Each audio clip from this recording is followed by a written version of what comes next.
আসসালামু আলাইকুম। স্বাগত জানাচ্ছি ইলেকশন স্পেশাল রাতের সংবাদে। সাথে আছে আমি লোরা চৌধুরী। শুরুতে আলমগীর হোসেন সিটি সংবাদ শিরোনাম।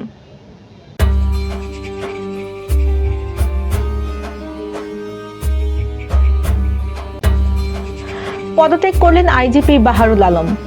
কিশোরগঞ্জে স্মরণ সভায় জামায়াত আমির ডাক্তার শফিকুর রহমান সাধারণ মানুষকে সম্মান করা ইমানি দায়িত্ব। আলমগীর হোসেন সিটিতে জলতরঙ্গ রেস্তোরাঁ উদ্বোধন। কিশোরগঞ্জে পাকুন দিয়ে ২৮ কেজি গাঁজা সহ ২ জন গ্রেফতার। ঢাকায় আসছেন ভারতের লোকসভা স্পিকার ও পররাষ্ট্র সচিব। হাত মেলালেন না ভারত পাকিস্তানের মেয়েরা। শুনছিলেন আলমগীর হোসেন সিটি সংবাদ শিরোনাম। এবার সিটিলে বিস্তারিত।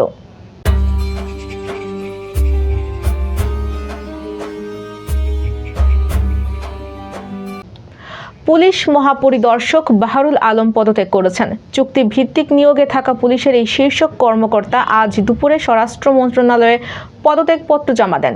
এদিন সকালে পুলিশ সদর দপ্তরে ২১ ফেব্রুয়ারি আন্তর্জাতিক মাতৃভাষা দিবস উপলক্ষে নিরাপত্তা প্রস্তুতি ও নিয়মিত সভা অনুষ্ঠিত হয়। ওই বৈঠকে আইজিপি পদত্যাগের সিদ্ধান্তের কথা জানান। এ সময় উপস্থিত কর্মকর্তারা তাকে সিদ্ধান্ত পুনর্বিবেচনার অনুরোধ করেন। বৈঠকে এ বিষয়ে চূড়ান্ত কিছু না বললেও দুপুরে তিনি স্বরাষ্ট্র মন্ত্রণালয়ে পদত্যাগপত্র পাঠান। বিষয়টি নিয়ে পুলিশ সদর দপ্তরের কর্মকর্তাদের মধ্যে বিস্ময় দেখা দিয়েছে। খবরটি বাহিনীর সদস্যদের মধ্যেও ছড়িয়ে পড়েছে। এর আগে আইজিপি তার সরকারি পাসপোর্ট জমা দিয়ে সাধারণ পাসপোর্টের জন্য আবেদন করেন।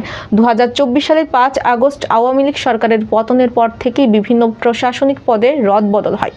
এর ধারাবাহিকতায় সে বছর ২১ নভেম্বর বাহারুল আলমকে আইজিপি হিসেবে নিয়োগ দেওয়া হয়। এবার স্যাফরন ডিলাইট স্থানীয় সংবাদ।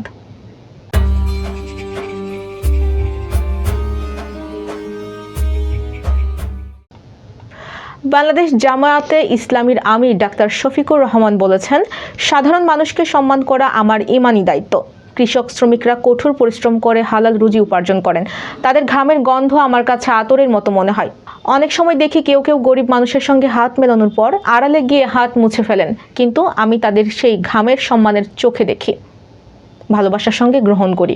আজ সকাল 10টায় কিশোরগঞ্জের ইটনা উপজেলার শিমুলবাগ দক্ষিণ হাটের জামায়াত সমর্থক স্ট্রোকে মারা যাওয়া শাহ আলমের পরিবারের সঙ্গে সাক্ষাৎ শেষে এক স্মরণ সভায় তিনি এসব কথা বলেন। পরে তিনি সড়ক দুর্ঘটনায় নিহত নিকলি উপজেলার ছাতিরচরের আব্দুস সালামের পরিবারের সঙ্গে সাক্ষাৎ করতে যান। এই সময় অন্যান্যদের মধ্যে জামায়াতের কেন্দ্রীয় সাংগঠনিক সেক্রেটারি ডাক্তার সামিউল হক ফারুকী, জেলা জামায়াতের আমির অধ্যাপক রমজান আলী, নায়েবে আমির অধ্যক্ষ আজিজুর হক, সেক্রেটারি মাওলানা নাজমুল ইসলাম, কাপাসিয়ার নবনির্বাচিত এমপি সালাউদ্দিন আইয়ুবী এবং ঢাকা উত্তর মহানগর জামায়াতের মজলিসে শুরা সদস্য অ্যাডভোকেট রোকন রেজা শেখ উপস্থিত ছিলেন। অত্যন্ত আনন্দ ঘন পরিবেশে কিশোরগঞ্জ শহরের গাইটাল এলাকায় আলমগীর হোসেন সিটিতে জলতরঙ্গ রেস্তোরাঁর শুভ উদ্বোধন করা হয়েছে। গতকাল রাত ৮টায় লাল ফিতা ও কেক কেটে রেস্তোরাঁটির শুভ উদ্বোধন করেন কিশোরগঞ্জ ১ আসনের নবনির্বাচিত এমপি ও জেলা বিএনপির সাধারণ সম্পাদক মোহাম্মদ মাঝহারুল ইসলাম। প্রধান অতিথির বক্তব্যে নবনির্বাচিত এমপি মাঝহারুল ইসলাম বলেন, কিশোরগঞ্জ শহরের মধ্যে আবাসিক এলাকায় এরকম একটি রেস্তোরাঁ খুব দরকার ছিল। এর নির্মাণ কৌশলীও খুব সুন্দর। আমাদের কিশোরগঞ্জ ভালো রেস্তোরাঁ না থাকায় বিভিন্ন দূর দূরান্ত থেকে এখানে মানুষ এসে স্বাচ্ছন্দ্য বোধ করবে। ফরহানা মিতু নামের এক ভোজন রসিক বলেন, শহরের মধ্যে এই রেস্তোরাঁটি অনেক আধুনিক। এখানে এসে যে কারোরই ভালো লাগবে। আমরা এখানে এসে খুব আনন্দিত। এখানে খাবারের মান যেমন ভালো, তেমনি রেস্তোরাঁটি দেখতেও অনেক সুন্দর। এখানে ছেলে মেয়েদের জন্য বিনোদনের ব্যবস্থা আছে। সব মিলিয়ে অনেক ভালো লাগছে এখানে এসে।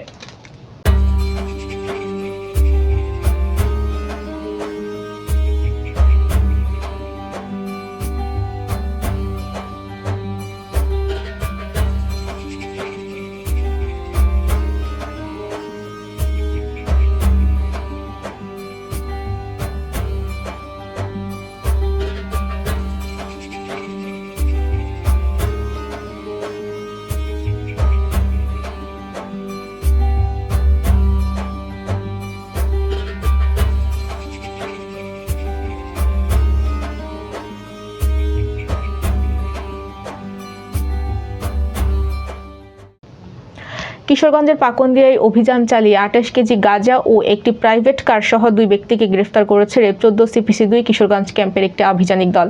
গ্রেফতার দুইজনের মধ্যে মোহাম্মদ এরশাদুল ইসলাম ভুইয়া ওরফে রোমান ব্রাহ্মণবাড়িয়া জেলার আখাউড়া উপজেলার বাসিন্দা ও মোহাম্মদ জামাল কিশোরগঞ্জ জেলার পাকুন্দিয়া উপজেলার বাসিন্দা। গতকাল বিকেল 5:15টার দিকে গোপন সংবাদের ভিত্তিতে অভিযান চালিয়ে পাকুন্দিয়া উপজেলার বালুয়াকান্দা সরকারি প্রাথমিক বিদ্যালয়ের উত্তর পাশের ইটের রাস্তার উপর থেকে তাদের গ্রেফতার করা হয়। এক প্রেস বিজ্ঞপ্তিতে বিডি চ্যানেল 4কে বিষয়টি জানান রেব 14 সিপিসি 2 কিশোরগঞ্জ ক্যাম্পের মিডিয়া অফিসার সিনিয়র সহকারী পরিচালক। এবার জীবনদীপ হেলথ সেন্টার আন্তর্জাতিক খবর।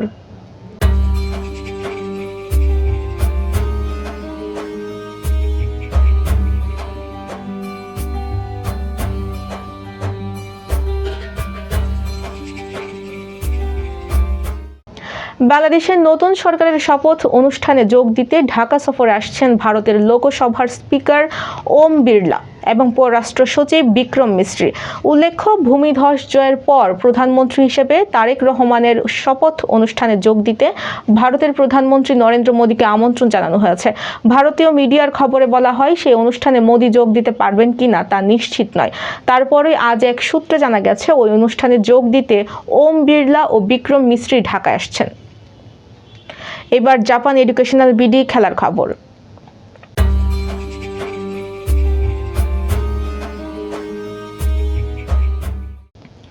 মাঠের লড়াইয়ে পাকিস্তানের ব্যাটারদের রীতিমতো নাচিয়ে ছাড়লেন ভারতীয় বোলাররা। এরপর রান তাড়ায় নেমে মাত্র 10.1 ওভারেই জয় নিশ্চিত করল ভারত। তবে ব্যাংককের টেড থাই ক্রিকেট গ্রাউন্ডে আজ ক্রিকেটের চেয়েও বেশি নজর কেড়েছে দুই দলের খেলোয়াড়দের আচরণ।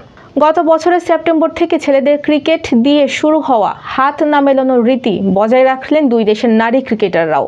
টসের সময় পাকিস্তানের অধিনায়ক হাফসা খালিদ ও ভারত অধিনায়ক রাধা যাদব একে অপরের থেকে দূরত্ব বজায় রেখেই মাঠ ছাড়েন। টসে জিতে আগে ব্যাটিং করার সিদ্ধান্ত নিয়েছিলেন পাকিস্তানের অধিনায়ক হাফসা খালিদ, কিন্তু ভারতীয় বোলারদের তোপে 18.5 ওভারে মাত্র 93 রানে গুটিয়ে যায় পাকিস্তান এ দল। ওপেনার শাওয়াল জুলফিকারের 23 এবং গোল রুখের 21 রান ছাড়া মিডল অর্ডারের কেউ 2 অঙ্কের ঘর ছুঁতে পারেননি। আনুসা নাসির শেষ দিকে 17 রান করলে কোনো মতে 90 পার হয় পাকিস্তান। দর্শক, সংবাদ শেষ করার আগে ম্যাপেল ইন্টারন্যাশনাল স্কুল সংবাদ শিরোনামগুলো আরও একবার।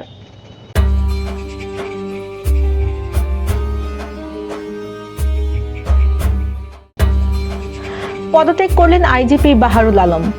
কিশোরগঞ্জে স্মরণ সভায় জামায়াত আমির ডাক্তার শফিকুর রহমান সাধারণ মানুষকে সম্মান করা ইমানি দায়িত্ব। আলমগীর হোসেন সিটিতে জলতরঙ্গ রেস্তোরাঁ উদ্বোধন। কিশোরগঞ্জে পাকুন্দিয়ায় 28 কেজি গাঁজা সহ 2 জন গ্রেফতার। ঢাকায় আসছেন ভারতের লোকসভা স্পিকার ও পররাষ্ট্র সচিব। হাত মেলালেন না ভারত পাকিস্তানের মেয়েরা। প্রিয় দর্শক, এই ছিল বিডি চ্যানেল 4 রাতের সংবাদ। সবাইকে পরবর্তী সংবাদ দেখার আমন্ত্রণ জানিয়ে আজকের মতো এখানেই বিদায় নিচ্ছি। সবাই ভালো থাকবেন, সুস্থ থাকবেন এবং নিত্য নতুন সংবাদ পেতে বিডি চ্যানেল 4 ফেসবুক পেজ ও ইউটিউব চ্যানেলের সাথেই থাকুন। আল্লাহ হাফেজ, শুভরাত্রি।